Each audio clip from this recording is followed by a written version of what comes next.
Bu videoda yünden keçe boyunluk yapacağım. Kullandığım şablonun ölçülerini ekranda görüyorsunuz.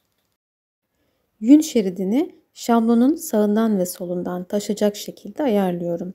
Bambulu merinos yünü kullandığımı söylemek isterim. Yün şeridinin eni dar olduğu için birkaç parça yün şeridiyle çalışmak zorunda kaldım. Ekranda gördüğünüz gibi yünü sağa sola çekiştirerek enden genişletiyorum. Yün şeridinin eni başlangıçta 7 cm kadardı. Yaklaşık 37 cm'ye kadar çekiştirerek genişlettim. Şablondan taşacak şekilde yünümü yerleştirdim. Açıkta kalan yerleri daha sonra ekstra yün ekleyerek tamamladım. Keçe boyunluğu yaparken ıslak keçe yöntemi kullanıyorum. Özellikle yünü serme şeklinden dolayı bu yönteme örümcek ağı ıslak keçe tekniği demişler. Örümcek ağı ıslak keçe tekniğiyle elde edilen keçe ürünler oldukça yumuşak, yer yer gözenekleri olan ince keçe aksesuarları oluyor. Atkı, şal, boyunluk yapımında kullanıldığını söyleyebilirim.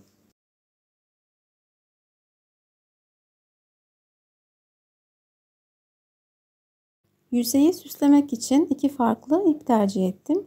Simli ip ve gazal rock'n'roll örgü ipi. Gazal örgü ipi %9 yün içeriyor. Diğeri ise %80 pamuk. Yün içermediği için pamuk ipin yüzeyde kullanılması bir risk aslında ama siminden dolayı tercih ettim. İpi de tıpkı yün gibi şablondan taşırdım. Çünkü şablonun arka tarafına çevireceğim.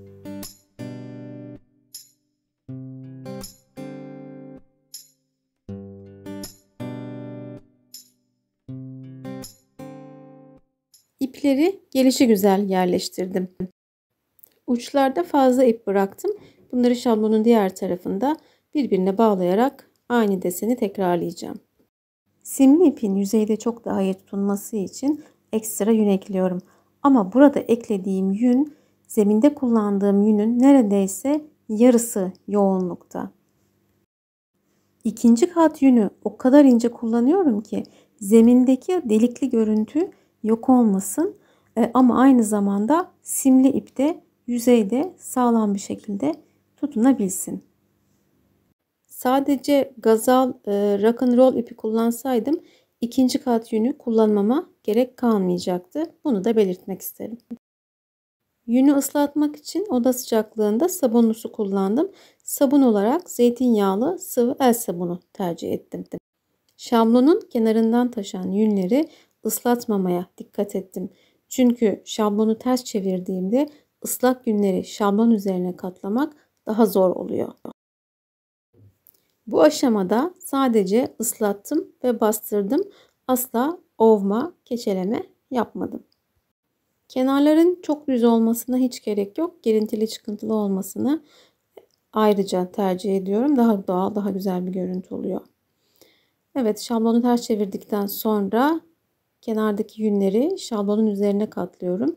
Çift kat yün olduğu için açarak katlamam daha doğru olur. Çünkü önce birinci kat yünü sereceğim.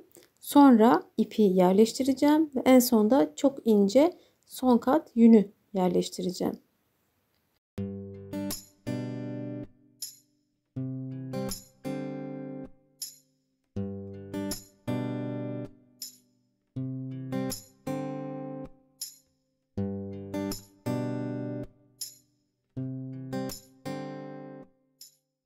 Kullandığım simli ip oldukça sert bir ip. Serbest bir ip ucu kalmasını istemiyorum yüzeyde. Çünkü keçeleştikten sonra yüzeyden sivri halde çıkabilir, tutunmayabilir. O yüzden ben bağlayarak kullanmayı tercih ettim. Aynı cins veya farklı cinsteki iki ipi birbirine bağlayarak desenimi tamamladım. Gerçi buna pek de desen denemez. İplerin karmakarışık yüzeyde yayılmış hali diyebiliriz. Spontan çalıştığım için desen oluşturmaya sabrım yok maalesef. Ama inşallah bir gün o da olacak.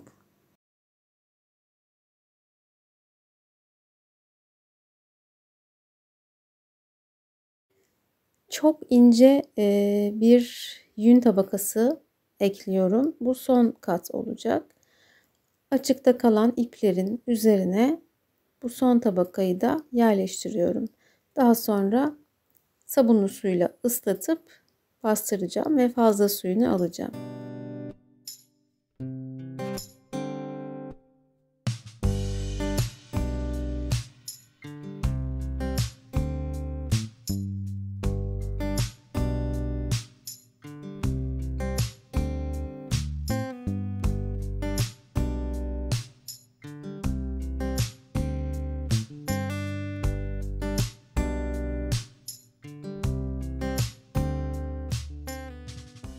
Yün lifleri arasındaki hava kabarcıklarını çıkardım. Şimdi yüzeye titreşimli bir zımpara makinesiyle titreşim uygulayacağım. Birinci kademede çalıştırıyorum makineyi. Zımpara makinesi kullanmak şart değil, ancak yarı yarıya iş gücünden tasarruf etmemizi sağlıyor. Aynı işlemi diğer tarafa da uyguluyorum. Burada yan kenardaki yün lifleri birbiri üzerine geldiği için şablondan azıcık taşma olabiliyor ve orada kat izleri oluşuyor. O kat izlerini nasıl giderdiğimi de videonun ilerleyen bölümlerinde göstereceğim. Boyunluğu bir havuz makarnasına sardım ve her yönde yaklaşık olarak 200 kez yuvarladım. Boyunluğun 4 kenarı var. 4 kenara da ayrı ayrı sararak, havuz makarnasını sararak 200 kere yuvarladım. Böylece küçülme ve keçeleşme her yönden eşit miktarda gerçekleşmiş olacak.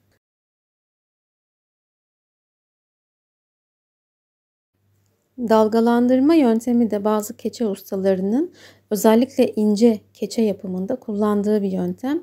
Ben de bunu zaman zaman deniyorum. Ama aradaki parke altı izolasyon plastiği ya da naylonu birazcık kalın olduğu için dalgalandırma çok etkin olmuyor burada. Yine de denemek istedim. Bu arada Hülya Görmezoğlu hocamıza çok teşekkür etmek istiyorum. Ben ona dantelimsi bir yapı elde etmek istiyorum dediğimde o zaman 2 kat yünün arasına ip yerleştirerek kullanabilirsin demişti. Onun bu tavsiyesiyle örümcek ağı ıslak keçe yöntemini birleştirdim ve çok güzel bir görüntü ortaya çıktı. Hocama sevgiler buradan. Yuvarlama işleminden sonra yüzeye tül örttüm. Bu tülün üzerinden kalıp sabun uyguladım. Zeytinyağlı bir kalıp sabundu. Daha sonra yine ellerimle ovma işlemini gerçekleştirdim. Bunu şablonun hem önüne hem de arkasına uyguladım. Bu aşamada yün henüz tam keçeleşmiş değil. Yapı oldukça gevşek. O yüzden çevirirken, ovarken dikkatli olmak gerekiyor. Özellikle oda sıcaklığında su kullanıyorum. Sıcak su kullanmıyorum çünkü birdenbire bir küçülme, büzülme oluyor. Oda sıcaklığında su kullanınca büzülme ya da küçülme, keçeleşme daha kontrollü gerçekleşiyor. Evet, şu an size gösterdiğim o kenardaki kat izleri. Bakın dikkatli olmama rağmen bu yığılma oluyor maalesef. Çünkü aradaki naylon, beyaz naylon ince ve üstten ve alttan gelen yün lifleri kenarda ister istemez birbiri üzerine geliyor. Tabii ki rulo etrafında bunu yuvarlarken bu binme daha da çok oluyor. Ama sorun değil. Bu sonradan telafi edilebiliyor. Ya elle ovarak ya da zımpara makinesini uygulayarak oradaki kat izi giderilebiliyor.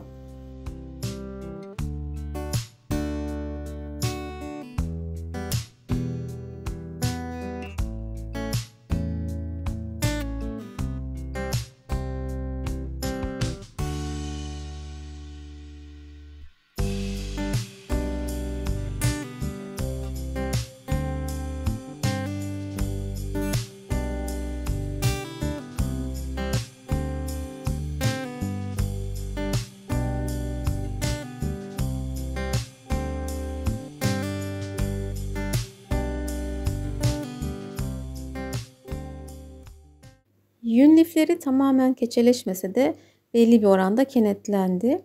Bu aşamada sert bir şekilde ovma, yuvarlama ve fırlatma yaptığımızda gördüğünüz gibi kenar üzerine katlanıyor. Boyunluğun kenarı kıvrılıyor Ve bunu eğer düzeltmezsek orası o şekilde kalın olarak keçeleşiyor. Kalın bir kenar oluyor ve bu da güzel durmuyor.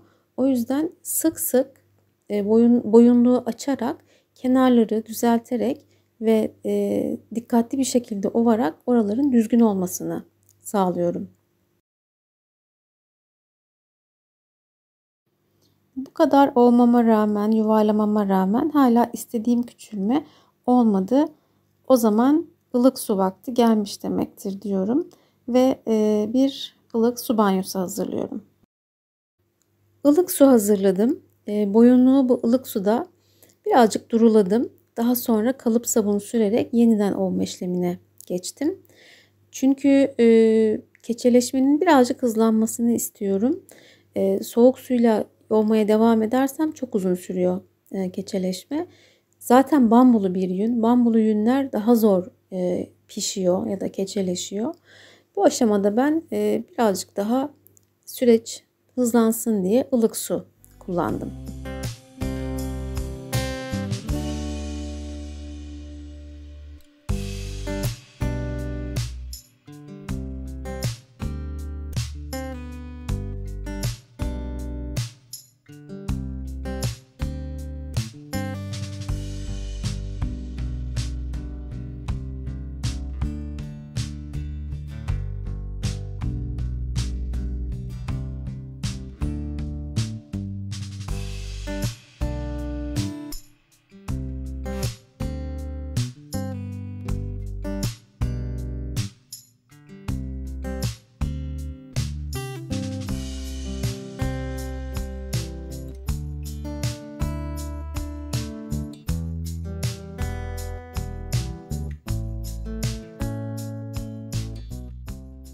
Keçe boyunluk istediğim boyuta gelmiş mi diye ara ara kontrol ediyorum. Enden ve boydan ölçülerini alıyorum. Boy biraz uzun, o yüzden o yönde ovma işlemi yapıyorum. İstediğimden daha geniş şu anda, o yüzden o yönde daha fazla ovarak boyunluğun biraz daha daralmasını sağlıyorum. Durulama suyuna biraz saç kremi ekledim. 5 dakika beklettim. Sonra bol suyla durulayarak saç kremini arındırdım. Böylece yumuşacık, çok da güzel kokan bir boyunluğum oldu. Islakken direkt ütülemedim. Havlunun arasında fazla suyunu aldım ve nemliyken buharlı ütüyle ütüledim.